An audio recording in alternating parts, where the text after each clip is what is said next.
Now students we start the topic determinant. Determinant से पहले हम लोग मैट्रिक्स पढ़ के आए हैं, है ना। तो बेसिकली दोनों में डिफरेंस क्या है।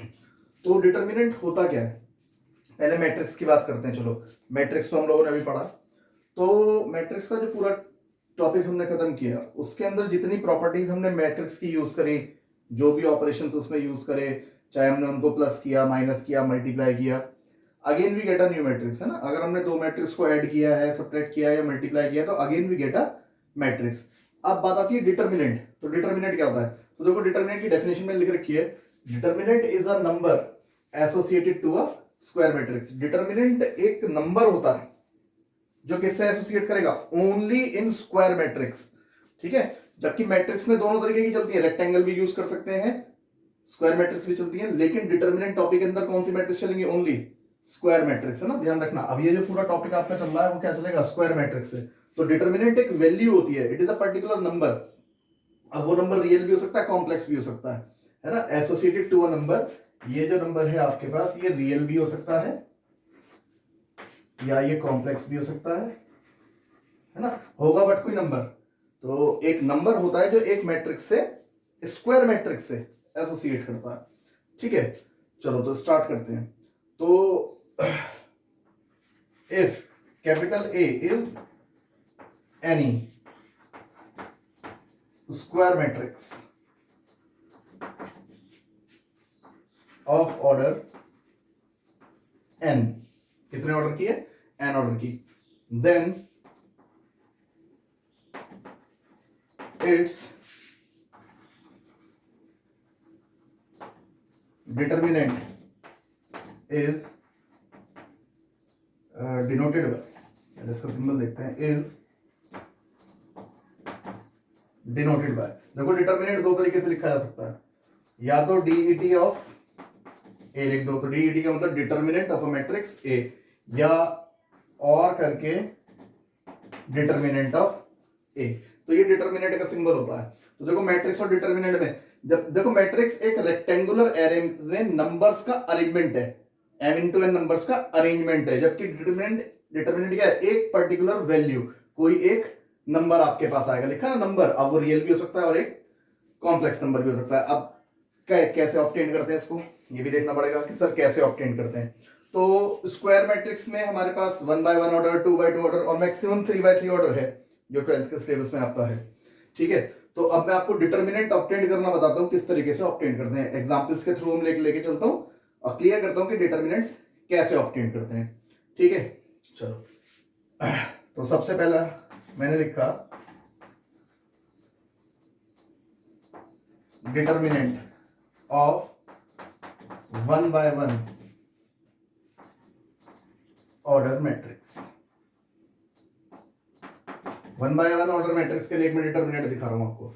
तो जैसे एग्जांपल है कि सपोज ए एक मैट्रिक्स है जिसके अंदर एलिमेंट है ए आई जे, स्टैंडर्ड फॉर्म लिख रहा हूं, तो सिर्फ एक ही एलिमेंट है, बल्कि एक एलिमेंट के लिए आप ऐसे लिखो A11, तो ये एक ही रो कह दो, एक ही कॉलम कह दो, तो 1 बाय 1 ऑर्डर की एक स्क्वायर मैट्रिक्स है।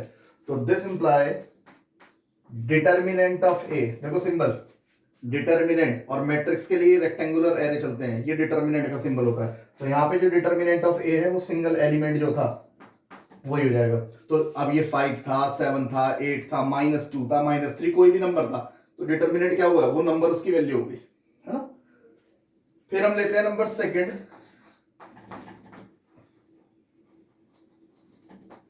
Determinant of 2 by 2 matrix.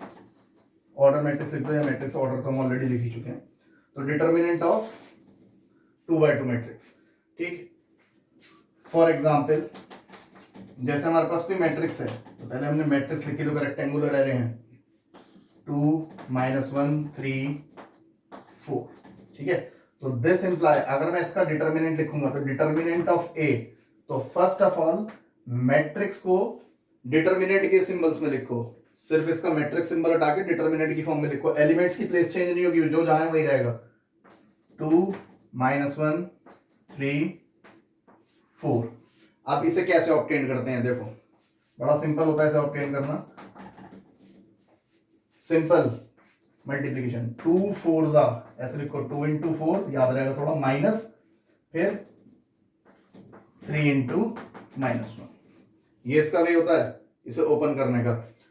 2 into, इस एरो इसलिए लगा दिया ताकि आपको ध्यान रहे, पहले यहां से मल्टीप्लीकेशन 2 इंटू 4 माइनस फिर 3 इंटू -1, इट मीन्स 8 प्लस 3 11। तो देखो डिटर्मिनेंट क्या है, एक स्क्वायर मैट्रिक्स से रिलेट करता हुआ नंबर। तो what is determinant, determinant is a number, ये नंबर एसोसिएट किससे करेगा, to a square matrix, square matrix से एसोसिएट करेगा, तो ये एक डिटर्मिनेंट आ गया।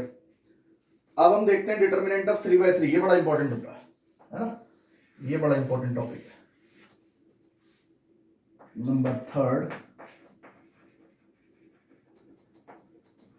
Determinant of 3/3 matrix. देखो समझाने को तो मैं जैसे 2 मिनट लगते हैं, मैं आपको भी बताऊंगा कि भाई 3/3 ऑर्डर का डिटर्मिनेंट आएगा, फर्स्ट रो आएगी तो प्लस माइनस प्लस यूज कर लेना, सेकंड रो आएगी माइनस प्लस माइनस यूज कर देना, और थर्ड रो आएगी तो फिर प्लस माइनस प्लस यूज कर लेना। तरीका तो यही है इसे ओपन करने का, लेकिन ये है क्या, ये तो रटने वाला काम है, करेंगे हम भी यही काम, बट इसको समझ लेते हैं ये क्या है, ठीक है। तो डिटर्मिनेंट क्या पढ़ रखा है, डिटर्मिनेंट तो एक नंबर आएगा, 3/3 मैट्रिक्स में वो कैसे ऑब्टेंड किया जाएगा, 2/2 का तो सिंपल हो गया, चलो 2 4 जा 8, फिर बीच में माइनस 3 1 जा 3, ये आ गया आपके पास। अब 3/3 का कैसे निकलेगा, देखो इसका प्रोसीजर होता है ना, मेरी ध्यान से सुनना, मैं एक मैट्रिक्स को डिटर्मिनेंट की फॉर्म में लिख रहा हूं 3/3 ऑर्डर की, A11 A12 A13 A21 A22 A23 A31 A32 A33, ठीक है। ये मैंने एक डिटर्मिनेंट की फॉर्म में, सिंबल चेक कर लेना, डिटर्मिनेंट के सिंबल लगे हुए, तो डिटर्मिनेंट। अब इसकी वैल्यू ऑब्टेंड कैसे जाएगी, बहुत ध्यान से देखो, 3/3 ऑर्डर के डिटर्मिनेंट को खोलने के लिए हमारे पास 6 मेथड होते हैं, 6 ऑपरेशन से खोल सकते हैं। या तो मैं इसको फर्स्ट रो से ओपन कर दूं, ये रो फर्स्ट होती है हॉरिजॉन्टल, या मैं इसको सेकंड रो से ओपन कर दूं, या मैं इसको थर्ड रो से ओपन कर दूं, 3 तरीके तो ये हो गए। सेम मैं इसको कॉलम से भी ओपन कर सकता हूं, या तो मैं इसको फर्स्ट कॉलम से ओपन कर दूं, या सेकंड कॉलम से, या फिर थर्ड कॉलम। तो हमारे पास कुल मिला के 6 तरीके हैं इसे खोलने के, और आप इसको जो एक्सपेंड करेंगे तो किसी पर्टिकुलर एक रो या किसी एक कॉलम से ही, है ना। आंसर जो निकल के आएगा, चाहे आप फर्स्ट रो से खोल दो, सेकंड से खोलो, चाहे थर्ड से, ऐसी कॉलम फर्स्ट से खोलो, कॉलम सेकंड या कॉलम थर्ड, वैल्यू पे कोई इफेक्ट नहीं पड़ेगा, वैल्यू इसकी वही आएगी। अगर इसका आंसर 25 आना है तो 25 ही आएगा, या इसका आंसर -25 आना है तो कहीं से खोल दो -25 ही आएगा, वो चेंज नहीं होगा। अब खोलते कैसे हैं, सपोज मैं इसको R1 से एक्सपेंड कर रहा हूं, किससे एक्सपेंड कर रहा हूं, R1 से, तो इसका मेथड ये होता है, अब बहुत ध्यान से समझना। तो वैल्यू ऑफ डिटर्मिनेंट, जितने भी फर्स्ट रो में एलिमेंट्स हैं इनके कॉरस्पॉन्डिंग में वैल्यूज निकालूंगा अभी, और उन वैल्यूज का सम करने के बाद डिटर्मिनेंट की वैल्यू आएगी। अब वो वैल्यूज कैसे निकलेंगी, सपोज मैं यहां पे आ गया, जैसे A11 के अबाउट बात कर रहा हूं, तो A11 into -1 raise to the power I plus J 1 + 1, इसे याद रखना, -1 raise to the power I plus J, ये कर रहा हूं मैं।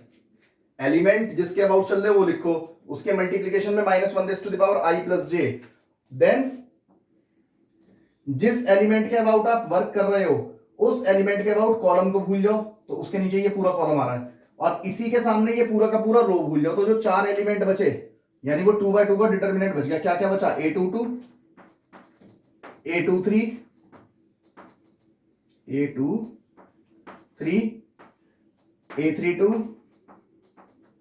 और A33, ठीक, ये तो हुआ पहले एलिमेंट का काम। प्लस फर्स्ट रो से खोल लेना, अब फर्स्ट रो का दूसरा एलिमेंट कौन है, A12, ठीक है, इनटू में -1 raise to the power I plus J, तो I हो गया 1 और J हो गया 2, 1 + 2,